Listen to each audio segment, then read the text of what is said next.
Welcome to world views. मैं जसबी। प्रथम विश्व युद्ध के बाद अंतर्राष्ट्रीय राजनीति के विद्वानों ने अब ये सोचना शुरू कर दिया कि आखिर युद्ध क्यों किया जाता है। जब युद्ध में किसी को कुछ हासिल ही नहीं होता तो फिर युद्ध क्यों किए जाते हैं। और इन्हीं सवालों की खोज में अंतर्राष्ट्रीय संबंध विषय स्थापित हुआ। आपको बता दें कि इससे पहले अंतर्राष्ट्रीय संबंधों को एक इतिहास के एक पार्ट के रूप में पढ़ाया जाता था, एक स्वतंत्र विषय के रूप में नहीं पढ़ाया जाता। तो अब जब अंतर्राष्ट्रीय संबंध विषयों को एक स्वतंत्र विषय के रूप में स्थापित कर दिया गया तो इसका पहला सिद्धांत इंट्रोड्यूस हुआ, आइडियलिज्म थ्योरी, जिसे हम बोलते हैं आदर्शवादी सिद्धांत। तो ये आदर्शवादी सिद्धांत क्या है? तो आदर्शवादी सिद्धांत वह है जो ऐसी विश्व व्यवस्था की कल्पना करता है, एक ऐसे संसार की कल्पना करता है जो नैतिकता पर आधारित हो, जिसमें युद्ध, अत्याचार, शोषण या बल प्रयोग जैसी कोई चीज़ नहीं होनी चाहिए और सभी राष्ट्र आपसी विवादों को, आपसी समस्याओं को शांतिपूर्ण ढंग से हल करें। क्योंकि आदर्शवादियों को ये मानना है कि युद्ध के बाद भी जब आपको आखिर में शांति समझौता ही करना है तो युद्ध से पहले ही आप शांतिपूर्ण तरीके से अपनी समस्याओं को हल कर लें, न कि किसी शक्ति की राजनीति के माध्यम से। तो आज के वीडियो में इसी विषय पर बात करेंगे और बात करेंगे कि अंतर्राष्ट्रीय संबंधों में आदर्शवादी सिद्धांत कितना सफल हुआ और आज के समय में आदर्शवादी सिद्धांत कितना प्रासंगिक है। तो बने रहेगा वीडियो में आगे बढ़े उससे पहले निवेदन है कि यदि चैनल को सब्सक्राइब नहीं किया है तो चैनल को सब्सक्राइब कर लीजिएगा। अब यदि हम बात करें कि आदर्शवादी ये कहते हैं कि विश्व में शांति स्थापित करने के लिए पहले हमें इस बात को जानना जरूरी है कि युद्ध क्यों लड़े जाते हैं, युद्ध के पीछे कारण क्या है। तो उन्होंने मोटे मोटे दो कारण बताए।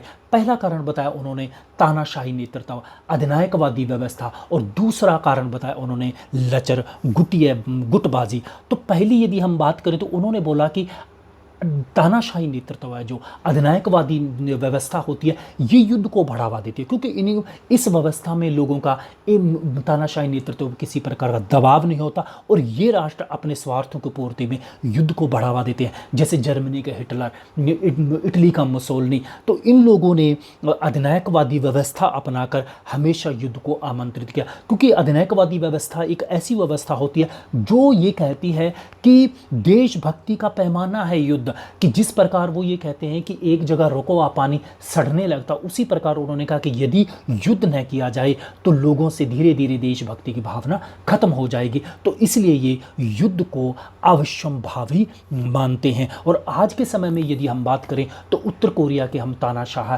किम जोंग उन की बात कर सकते हैं कि ये भी एक ऐसी व्यवस्था को आमंत्रित करता है, एक ऐसी युद्ध की परिकल्पना करता है जिससे कि देश के अंदर भक्ति भाव का संचार किया जा सके।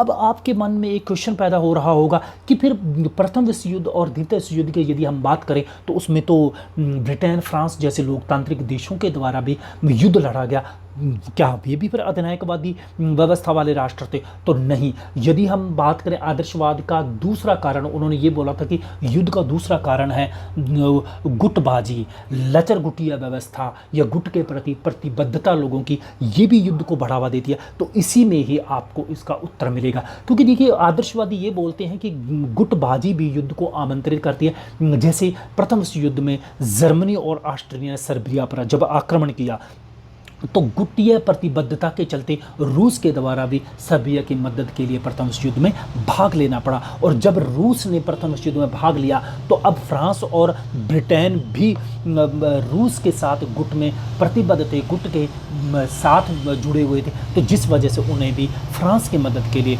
युद्ध में भाग लेना पड़ा। तो इसलिए आदर्शवादी दूसरा बड़ा युद्ध का कारण मानते हैं गुटबाजी। तो इस प्रकार से वो ये कहते हैं कि गुटबाजी को खत्म करने, विश्व में शांति स्थापित करने, नैतिकता स्थापित करने और इन तानाशाही ताकतों को खत्म करने के लिए एक ऐसी विश्व सरकार की स्थापना होनी चाहिए, एक विश्व व्यवस्था की स्थापना होनी चाहिए जो नियम पर आधारित होनी चाहिए और जिसमें नैतिक मूल्यों को स्थापित किया जाए। क्योंकि आदर्शवादी ये मानते हैं कि मनुष्य हमेशा नैतिक दृष्टि बहुत ही सुसंस्कृत प्राणी होता है, हमेशा वो एक सोशिएबल प्राणी होता है, लेकिन कुछ ऐसी संस्थाएं राज्यों में जो स्थापित हो जाती है कि जो हम आदमी को भ्रष्ट कर देती है, जो उसे एक हिंसक बना देती है। इसीलिए वो एक ऐसी विश्व सरकार की परिकल्पना करते हैं आदर्शवादी जिसमें नैतिक मूल्यों का संचार होना चाहिए, जिसमें कानून व्यवस्था होनी चाहिए और जिसमें शांतिपूर्ण तरीके से विवादों को हल किया जाना चाहिए, न कि तानाशाही ताकतों यानी कि शक्ति की राजनीति के द्वारा समस्याओं को हल किया जाए। अब यदि हम आदर्शवादियों के प्रमुख समर्थकों की बात करें, देखिए आदर्शवादी सिद्धांत के प्रमुख समर्थक हुए हैं Butterfield, ES Carr, Niebuhr, Condorcet, Woodrow Wilson और नॉर्मन एंजल। और इनमें सबसे प्रमुख और जो सबसे बड़ा योगदान दिया था वो दिया था वुड्रो विल्सन ने, क्योंकि वुड्रो विल्सन को ही आदर्शवाद का प्रमुख प्रवक्ता कहा जाता है। और यदि हम आधुनिक आदर्शवादियों की बात करें तो वो है बर्ट्रैंड रसल, क्योंकि बर्ट्रैंड रसल ने भी परंपरागत आदर्शवादियों की तरह ही एक ऐसी विश्व सरकार की परिकल्पना की है जो कि विभिन्न अंतर्राष्ट्रीय गतिविधियों को नियंत्रित करें और शक्ति की राजनीति के स्थान पर समझौते और नैतिकता की व्यवस्था स्थापित की जाए। अब यदि हम वुड्रो विल्सन की बात करें तो देखिए, वुड्रो विल्सन जैसा कि हमने पहले बोला कि वो आदर्शवाद के एक सबसे बड़े प्रवक्ता थे। और वुड्रो विल्सन न केवल अमेरिका के 28वें राष्ट्रपति थे, बल्कि वे राजनीति विज्ञान के एक बहुत ही प्रसिद्ध प्रोफेसर हुआ करते थे। उन्होंने 1918 में अमेरिकी कांग्रेस के अंदर अपने एक 14 सूत्री कार्यक्रम दिया था, और इस 14 सूत्री कार्यक्रम के आधार पर ही आगे चलकर लीग ऑफ नेशन, जिसको हम बोलते हैं राष्ट्र संघ, की स्थापना हुई। तो अब यदि हम ओवरऑल वुड्रो विल्सन के इन 14 सूत्री कार्यक्रमों की बात करें तो इसको मोटे मोटे रूप पर 2 बिंदुओं से हम समझ सकते हैं। पहली बात उन्होंने कि दुनिया में लोकतंत्र स्थापित होना चाहिए। उन्होंने कहा कि जब पूरी दुनिया के अंदर लोकतंत्र स्थापित होगा तो ये शक्ति की राजनीति, ये तानाशाही ताकतें, ये उपनिवेशवादी ताकतें अपने आप ही खत्म हो जाएगी, क्योंकि उनका मानना था कि 2 लोकतांत्रिक देश कभी भी आपस में युद्ध नहीं करते हैं। इसलिए संसार के अंदर ज़्यादा से ज़्यादा लोकतंत्र को बढ़ावा दिया जाना चाहिए। और इसके साथ ही उन्होंने दूसरी बात कही थी, उन्होंने बोला था कि अंतर्राष्ट्रीय संगठन की स्थापना होनी चाहिए, एक ऐसी विश्व व्यवस्था की स्थापना होनी चाहिए, एक ऐसी विश्व सरकार की स्थापना होनी चाहिए जो नियम आधारित होना चाहिए और जो विभिन्न प्रकार की अंतर्राष्ट्रीय गतिविधियों को नियंत्रित कर सके, नियमित कर सके और उनको निर्देशित कर सके और युद्ध को बढ़ा देने वाले तत्वों पर लगाम लगा सके। तो मोटे रूप से ये 14 सूत्री कार्यक्रमों को हम 2 बिंदुओं के माध्यम से वुड्रो विल्सन के इन विचारों को हम समझ सकते हैं, जो कि आदर्शवाद के एक बहुत बड़े प्रवक्ता के रूप में स्थापित हुए। इसके अलावा दूसरे सबसे बड़े या दूसरे प्रमुख आदर्शवादी थे वो थे नॉर्मन एंजल, क्योंकि नॉर्मन एंजल ने भी बड़ा योगदान दिया आदर्शवाद में। और उनकी जो एक प्रसिद्ध किताब है द ग्रेट इल्यूजन, इसके अंदर उन्होंने सबसे पहले इस बात का खंडन किया कि युद्ध लाभदायक होता। उन्होंने कहा कि युद्ध किसी के लिए भी लाभदायक नहीं होता, और विशेष रूप से वो ये कहते आधुनिक युग में तो युद्ध का कोई भी अस्तित्व नहीं है, क्योंकि आज के समय में जो ये पूरा संसार है और सभी राष्ट्र हैं वो एक दूसरे राष्ट्र को आर्थिक दृष्टि से निर्भर है, और सभी राष्ट्र एक दूसरे पर व्यापार की दृष्टि से निर्भर है। सभी लोग आपस में एक आर्थिक अंतर्निर्भरता से जुड़े हुए हैं, और कोई भी राष्ट्र आर्थिक नुकसान नहीं उठाना चाहता, क्योंकि 19वीं और 20वीं शताब्दी जिस प्रकार युद्ध लड़े जाते थे, क्योंकि उस समय जिस राज्य का जितना बड़ा भूभाग होगा, जितना राज्य भौगोलिक दृष्टि से विस्तृत होगा, उसी दृष्टि से उसको एक ताकतवर राष्ट्र के रूप में देखा जाता था।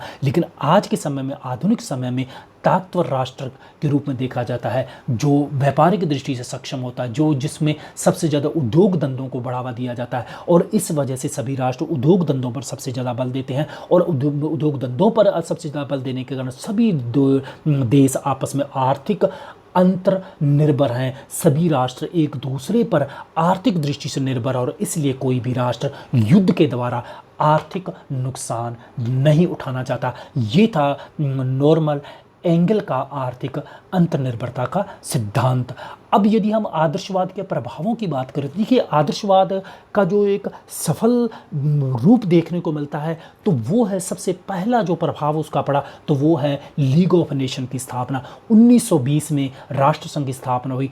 आप जानते हैं प्रथम विश्व युद्ध 1914 से लेकर 1918 तक लड़ा गया, और उसके बाद में 1920 में राष्ट्र संघ की स्थापना हुई। और ये राष्ट्र संघ की स्थापना भी हुई वो प्रभावित होकर आदर्शवाद के सिद्धांतों से प्रभावित होकर ही की गई थी, क्योंकि आदर्शवाद एक विश्व सरकार की तो इस बात कल्पना करता है, एक विश्व संगठन की स्थापना ही तो करता है जो अंतर्राष्ट्रीय समस्याओं को हल कर सके, जो अंतर्राष्ट्रीय घटनाओं को, अंतर्राष्ट्रीय गतिविधियों को नियमित कर सके। तो 1920 में जो राष्ट्र संघ है वो अंतर्राष्ट्रीय गतिविधियों को नियमित करने के लिए ही, उनको निर्देशित करने के लिए विश्व सरकार के रूप में स्थापित हुआ। और इसके बाद एक दूसरा सबसे बड़ा प्रभाव आता है कैलोग ब्रियांड पैक्ट, जो कि 1928 को पेरिस में किया गया और इसमें कुल 15 देशों ने अक्षर किए थे।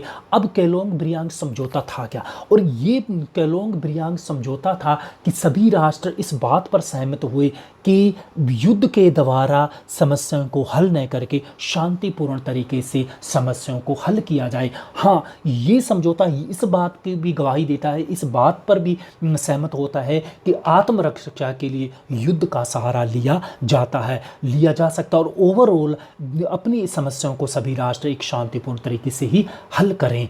और ये जो केलोंग ब्रियांग समझौता हुआ था, ये फ्रांस की राजधानी पेरिस में हुआ था 27 अगस्त 1928 को।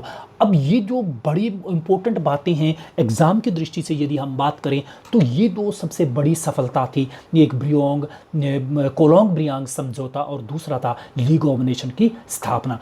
अब लेकिन विफलताएं सबसे ज़्यादा जुड़ी है किसके साथ? आदर्शवादी सिद्धांत के, क्योंकि आदर्शवादी सिद्धांत जैसे जैसे आगे बढ़ा वैसे वैसे जो उसने आदर्श कायम किए थे उनको वास्तविक रूप से ज़मीन पर नहीं उतार सका, वास्तविक चीज़ों को वो लागू नहीं कर सका। तो इस वजह से असफल रहा। और इसकी जो असफलता की जो इबारत लिखी गई थी वो लिखी गई थी 1930 और 40 के दशक में, क्योंकि उस समय कुछ ऐसी घटनाएं घटी हुई अंतर्राष्ट्रीय राजनीति जिस वजह से आदर्शवादी लगातार विफल होता चला गया और उसके स्थान पर यथार्थवाद का उदय। और अगले वीडियो में हम यथार्थवाद को डिटेल से बात करेंगे। और क्योंकि देखिए अब यहाँ पर हम बात कर रहे हैं कि आदर्शवाद की विफलता की, क्योंकि देखिए जहाँ एक तरफ क्या होता था कि वुड्रो विल्सन एक परिकल्पना की थी कि भी ज़्यादा से ज़्यादा लोकतांत्रिक देशों की संख्या का विस्तार किया जाए, ज़्यादा से ज़्यादा लोकतांत्रिक देशों को बढ़ावा दिया जाए, क्योंकि उनका मानना था कि दो लोकतांत्रिक देश कभी भी आपस में युद्ध नहीं करते हैं बल्कि वार्ताओं के माध्यम से अपनी समस्याओं को हल करते हैं। लेकिन इसका उल्टा हुआ, क्योंकि 1930 और 1940 के दशक में क्या हुआ कि तानाशाही ताकतों का उभार आया, तानाशाही ताकतें स्थापित हुई और विशेष रूप से पूर्वी यूरोपीय देशों के अंदर एक तानाशाही ताकतों का प्रभुत्व स्थापित हुआ, जिस वजह से हम ये कह सकते हैं कि आदर्शवाद की जो एक परिकल्पना थी कि लोकतंत्र को स्थापित किया जाना चाहिए, तो वो 1930 और 40 के दशक में आकर धराशायी हो गया।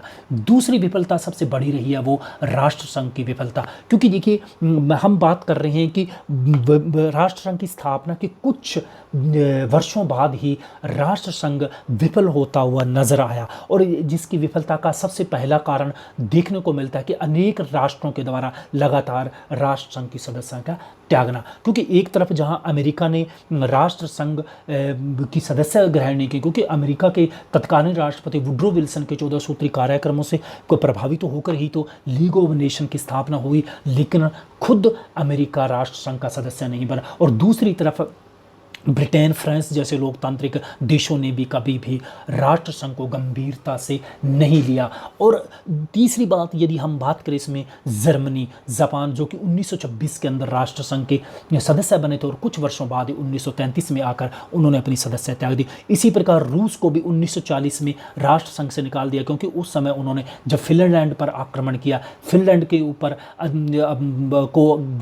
को अधीन अपने करने की जब उन्होंने कोशिश की, तो उस समय राष्ट्रसंघ के सभी सदस्य देशों के द्वारा रूस को भी राष्ट्रसंघ से निकाल दिया गया। तो इस प्रकार से दूसरी सबसे बड़ी जो आदर्शवाद की विफलता है वो है राष्ट्रसंघ का विफल होना, क्योंकि जो ये आदर्शवाद ने कल्पना की थी कि ऐसी विश्व सरकार की स्थापना होनी चाहिए जो अंतर्राष्ट्रीय गतिविधियों को नियंत्रित कर सके, लेकिन एक विश्व सरकार राष्ट्रसंघ के रूप में स्थापित तो कर ली गई, लेकिन वो अंतर्राष्ट्रीय गतिविधियों को नियंत्रित नहीं कर पाई। और तीसरी जो सबसे बड़ी वजह रही आदर्शवाद की विफल की, वो ये हो कि राष्ट्रसंघ द्वितीय विश्व युद्ध को नहीं रोक पाया, द्वितीय विश्व युद्ध को रोकने में असफल रहा। और द्वितीय विश्व युद्ध 1939 से 1945 में लड़ा गया, और ये प्रथम विश्व युद्ध से भी और ज़्यादा भयंकर युद्ध था, क्योंकि ये एक परमाणु युद्ध में आकर बदल गया। तो इससे आप अंदाज़ा लगा सकते हो कि राष्ट्र संघ कितना ज़्यादा विफल रहा,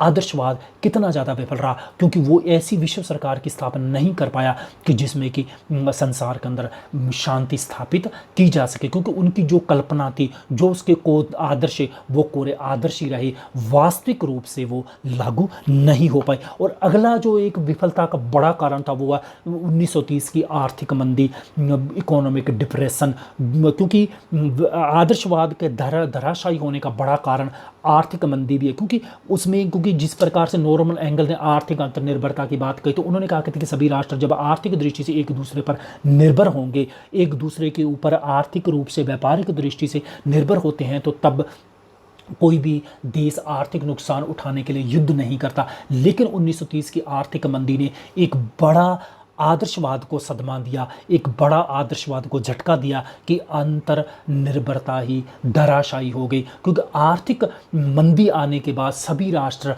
क्या करते हैं कि संरक्षणवादी नीति अपना लेते हैं, पहले अपने राष्ट्र को अहमियत देते हैं और सभी अपनी जो वस्तुएं व्यापार है वो एक स्वदेशी की तरफ मुड़ते हैं, संरक्षणवाद की को बढ़ावा देते हैं, जिस वजह से अंतर्निर्भरता खत्म हो जाती है। विश्व की जो अर्थव्यवस्था के दरवाजे खोले जा रहे थे उसको वो बंद कर देते हैं। सभी राष्ट्र अपने दरवाजे बंद करके अपने देश में ही और अपने देश को ही सोचने लगते हैं। तो ये एक बड़ा विफलता थी अब आर्थिक मंदी भी।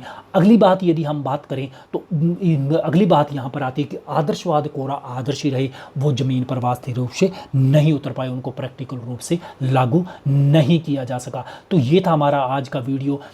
हम बात कर रहे थे अंतर्राष्ट्रीय संबंधों में पहला सिद्धांत आदर्शवाद की। उम्मीद है आदर्शवाद आप लोगों को पसंद आया होगा। ये वीडियो यदि पसंद आए तो उसको लाइक कीजिएगा, शेयर कीजिएगा और चैनल सब्सक्राइब नहीं किया है तो जाते जाते चैनल को सब्सक्राइब अवश्य कर लीजिएगा। मिलता हूँ जस्ट एक और आदर्शवाद के अगले सिद्धांत के रूप में और इसके एक प्रत्युत्तर के रूप में। तो तब तक के लिए इजाज़त दीजिए। नमस्कार।